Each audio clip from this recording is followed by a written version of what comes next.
Welcome to the arena, where sometimes the hardest part is showing up.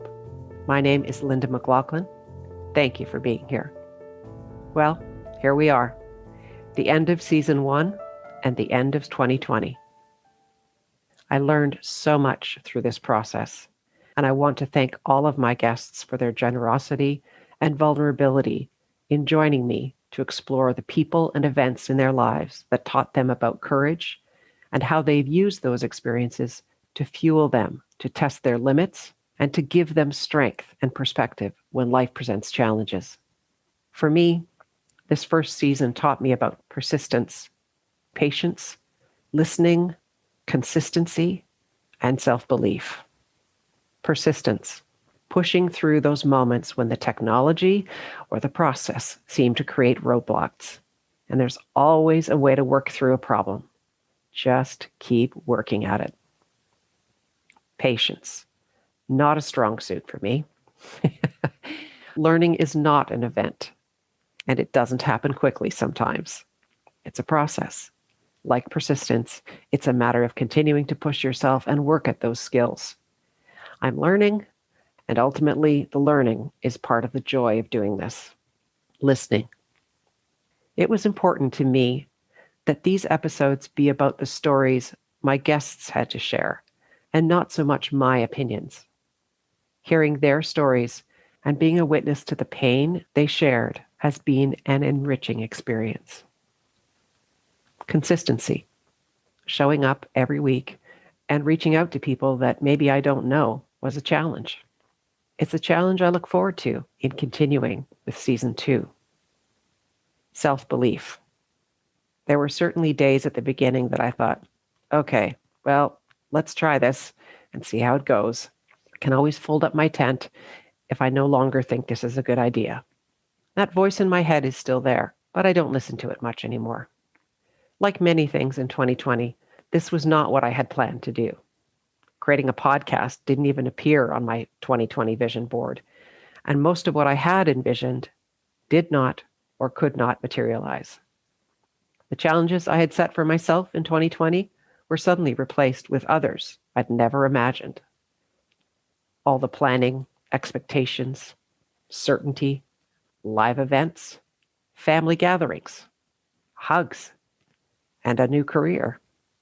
All the things and more that were put on pause or taken away temporarily, with no sense of when they might come back.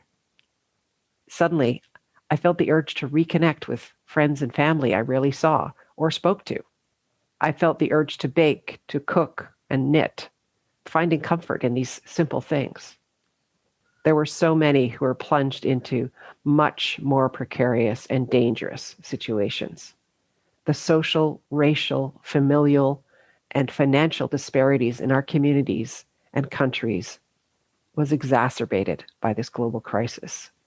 Personally, I've always found reading or hearing stories about courage, resilience, and overcoming adversity to be a source of inspiration.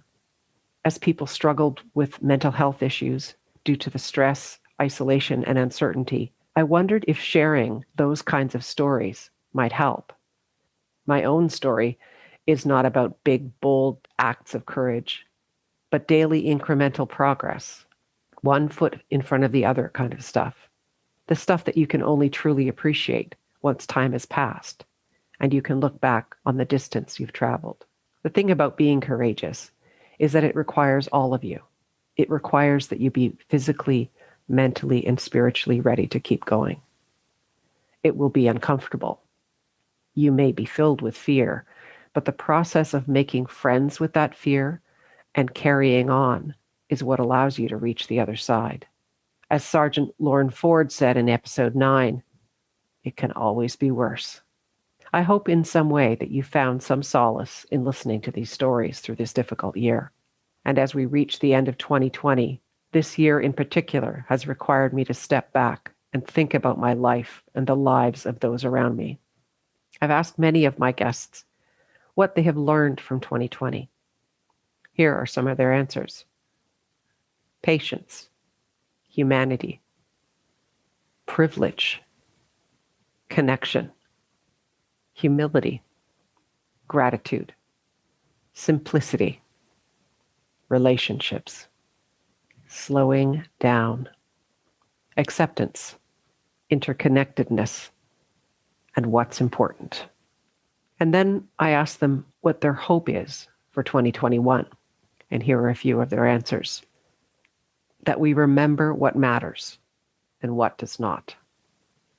That the social, racial, financial, and familial disparities and injustices not become shrouded again. That we're capable of more than we think. That creativity, diversity, and female leadership are essential to imagining a more innovative and resilient world. That we remain agile in our response not only to crises, but all areas of society. Just as governments, large institutions, businesses, and individuals were able to pivot and break down barriers to innovation, cooperation, and decisiveness to find a vaccine and to protect the vulnerable, what might we do if we focused our energies on other crises, such as clean water for all First Nations communities in Canada, and making sustained progress on poverty, racism, and climate change, to name but a few? What else is possible? The discomfort in dealing with these issues is part of what will allow us to finally address them. It will require courage, but my hope is that we understand the consequences of doing nothing is worse than pushing our way through to the other side. Thank you for listening. Please subscribe, and if you feel someone else might benefit from listening to this episode, please share it. Leave a rating or review wherever you listen to your podcasts. And if you want to follow my blog about courage, creativity, and change, or learn more about what I do, please visit my website, www.lindamclachlan.com.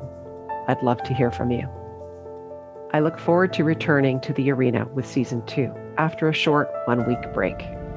If there's a subject or a person you'd like me to focus on in Season 2, I'd welcome your suggestions. Until next time, my name is Linda McLachlan in The Arena.